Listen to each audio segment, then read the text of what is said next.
Okey, soalan 5 seterusnya adalah soalan berkaitan dengan chapter 4 form 5, soalan vektor. Baik, kalau kita perhatikan gambar rajah ini adalah gambar rajah bermain dengan boat ya, dalam boat competition ya, dia beritahu position and direction of boat A, B, C in the solar boat competition ya, gunakan tenaga solar untuk buat boat competition. Ini tak ada masalah lah ya.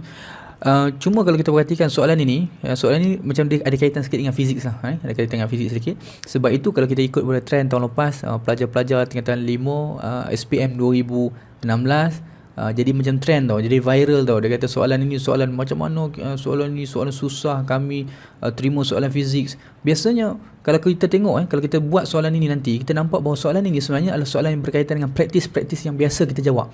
Cuma dia lainkan sedikit, dia masukkan sedikit gambar rajah macam load boat. Kononnya macam nak mengelirukan kita. Walhal kalau kita padamkan kita punya gambar rajah ini pun, kita tengok dalam tu ayat pun, kita jawab dalam keadaan biasa sahaja ya. Namun saya yakinlah bahawa pelajar walaupun ramai yang kata susah, tapi soalan ini ramai yang dah mampu untuk menjawab lah sebenarnya ya. Okey, kita tengok soalan yang bahagian A. Both boat A and B move in direction of the water current. Ini penting lah. Dia kata dia move dalam boat move dalam direction of the water current. Ini sebab menunjukkan bahawa kita punya boat dan juga kita punya water dalam kita punya water current ni, dia punya wave, kita punya water current ni, dia punya pergerakan kita punya water tu sama dengan arah kita punya boat A dan B. Velocity untuk water current dia bagi, velocity untuk boat A dia bagi, velocity untuk boat B pun dia bagi juga. Determine how many times the resultant velocity, right, boat B compared to the boat A. Orang nampak resultant velocity ni, dia orang confuse ni, resultant velocity tak ada masalah pun. Kalau saya perlu belajar fizik pun, tak belajar fizik, senang je ya. Kita nampak resultant velocity sama arah, kita tambah. Yang mana lain arah, kita tolak sebab opposite in direction. Basic sedikit lah vektor kita kena ada ya. So yang penting kita comparekan boat B kepada boat A. Ini benda yang penting juga. Sebab bila kita nak createkan kita punya equation, contoh saya letakkan kita punya equation, saya kena letakkan VB sama dengan VA, dan kita letakkan satu lambda dekat sini. Biasanya saya akan letakkan lambda.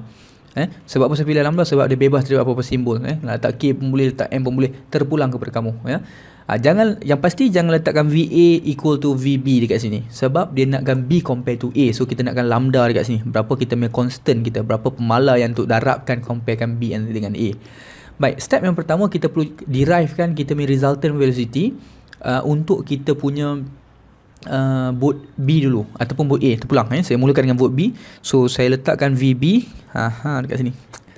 Okey, so kita letakkan velocity boat B.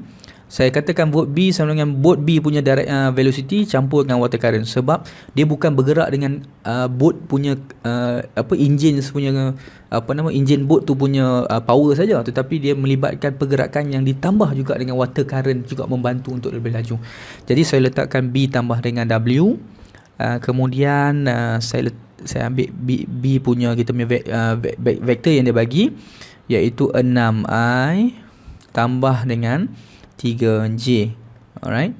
So ini adalah vektor untuk B. So tambah dengan water current punya velocity, iaitu I tambah dengan 1/2J. Mana ni? Ni tak ada ni. So ini I dengan J. So yang mana I dengan I kita boleh selesaikan lah. So kita akan dapat 7I 3 tambah dengan 1/2. So kita akan dapat 6/2, 7/2 ya. Untuk memudahkan untuk menjawab soalan ini, sebenarnya kita boleh factorizekan 7 ni keluar siap-siap.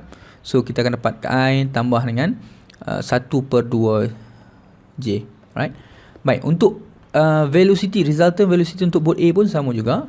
Kita akan pakai resultant velocity untuk boat A. Kita akan pakai A, boat punya velocity sendiri, campurkan dengan water current, dibantu oleh water current punya pergerakan ya. So kita akan ambil A, water current dia, vektor dia adalah 2I tambah dengan J. Ini untuk vektor bagi A. Kemudian kita tambah dengan water current, iaitu I tambah 1/2J. Ini water current lah. Bukan dia bergerak dengan power boat sendiri, tetapi dia ada bantuan oleh water current punya pergerakan ya.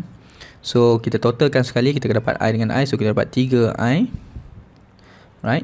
So J tambah dengan 1/2J. So kita dapat 3/2J. Sama juga, saya ada nampak 3 dekat situ, 3 dekat sini. So saya factorizekan 3 ni keluar. So 3I tambah 1/2J sahaja. Right. So once saya dah dapatkan kedua-dua ini, VB dengan VA, so saya masukkan pula ke dalam kita punya equation ni. Nampak? Alright. So berdasarkan equation yang kita ada kat sini, tadi kita dah katakan bahawa VB sama dengan lambda VA.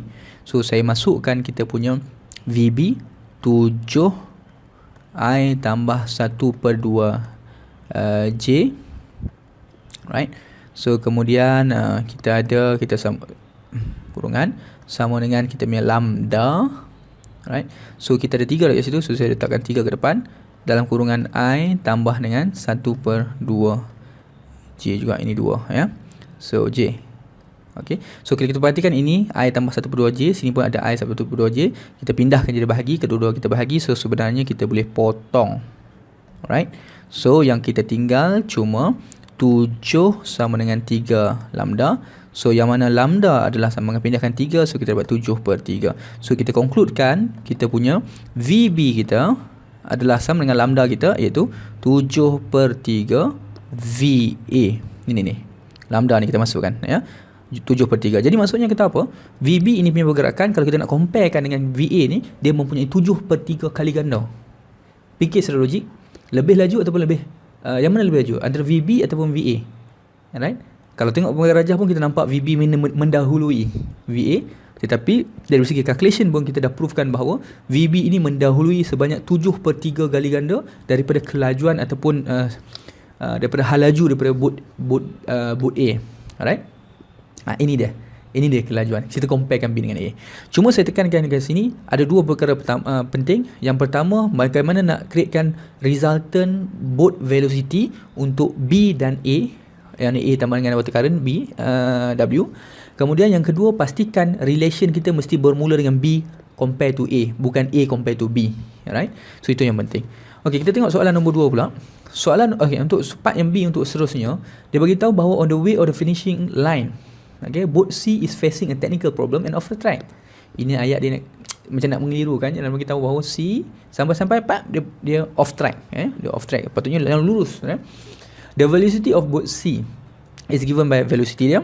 Find yang pertama resultant velocity. Sekali lagi macam tadi kita dapatkan resultant velocity untuk B, resultant velocity untuk A, sama juga kali ini kita buatkan resultant velocity untuk C.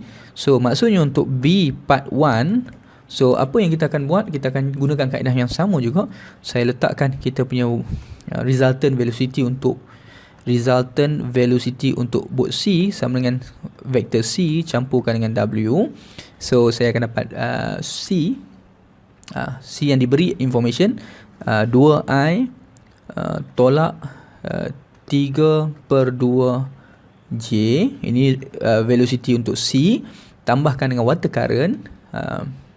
Water current tadi I tambah 1/2 J. Okay. So yang mana I dengan I kita boleh tambah, so kita dapat 3I tolak 3/2 tambah 1/2, so kita tolak 2/2 atau tolak 1J je. Okay. So ini saja jawapan dia. Susah tak? Senang ya.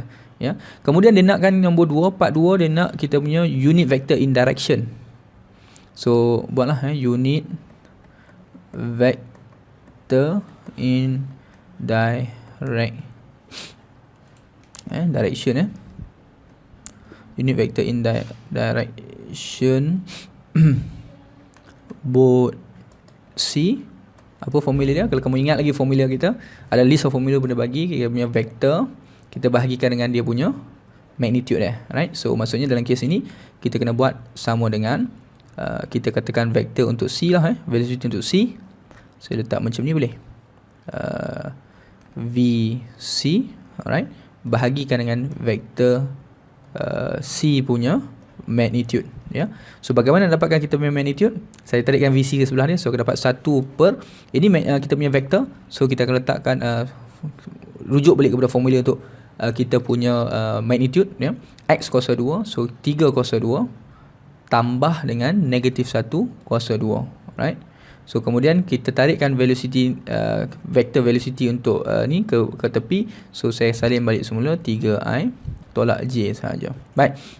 Seterusnya selesaikan bahagian sini. 3 kuasa 2 sama dengan 9 tambah 1, right? 10 square root 10. So akan jadi 1 per square root 10 dalam kurungan 3I tolak J.